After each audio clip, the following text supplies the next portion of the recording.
আসসালামু আলাইকুম এভরিওয়ান। তো আশা করি সবাই ভালো আছেন। তো আমিও ভালো আছি। তো নতুন একটি ভিডিও নিয়ে আপনাদের মধ্যে আবারও চলে আসলাম। তো আপনারা কীভাবে বুঝবেন আপনার চ্যানেলটি র্যাঙ্ক করবে কিনা? তো এই এমন তিনটি চিহ্ন দেখলে বুঝবেন আপনার চ্যানেলটি অবশ্যই র্যাঙ্ক করবে। তো আরেকটি বিষয় হচ্ছে আপনাদের ভিডিওতে ইউটিউব ইমপ্রেশন কত দিচ্ছে। যদি আপনাদের ভিডিওতে 500-700 দিয়ে থাকে তো আপনার বুঝতে হবে ইউটিউব আপনার ভিডিওটা 500-700 জনের কাছে দেখাচ্ছে।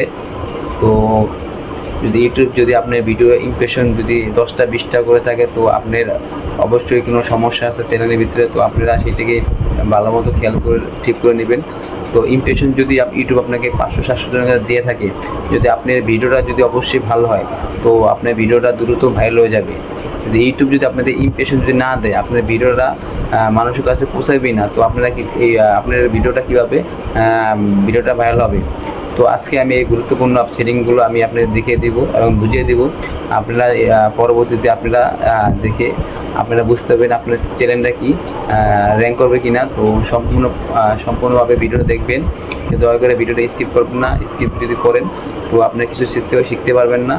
তো হাই বন্ধুরা, আমার চ্যানেলে আপনাকে আবার স্বাগত। যদি এটি প্রথমবার হয়ে থাকে তো আমার নাম মোহাম্মদ সুজন শেখ। তো আমি এই চ্যানেলে আমার ছোট ইউটিউবের জন্য ইউটিউবের টিপস এবং উন্নতি করতে এবং সফল হতে সাহায্য করার জন্য কিছু টিপস এবং উন্নতি কৌশল এবং কিছু টুলস শেয়ার করে থাকি। যদি আশা করি আপনাদের ভালো লাগে অবশ্যই চ্যানেল সাবস্ক্রাইব করে পাশে থাকবেন এবং পাশে থাকা বেল আইকন বাজিয়ে পরবর্তী ভিডিওর জন্য অপেক্ষা করবেন। চলুন সামনে দিয়ে একসাথে এগিয়ে যাই। তো আজকে আমি আপনাদের মাঝে তো বুঝতে পারলাম আপনারা যদি ইউটিউব ইমপ্রেশন যদি দিয়ে থাকে আপনার ভিডিওটা অবশ্যই আপনার চ্যানেলটা র্যাঙ্ক করবে। যদি ইমপ্রেশন যদি না দিয়ে থাকে আপনার চ্যানেলটা অবশ্যই কোনো সমস্যা আছে। তো আপনি সেটিকে খেয়াল করে ঠিক করে নেবেন। তো আশা করা যায় আপনারা কিছু হলে বুঝতে পারছি।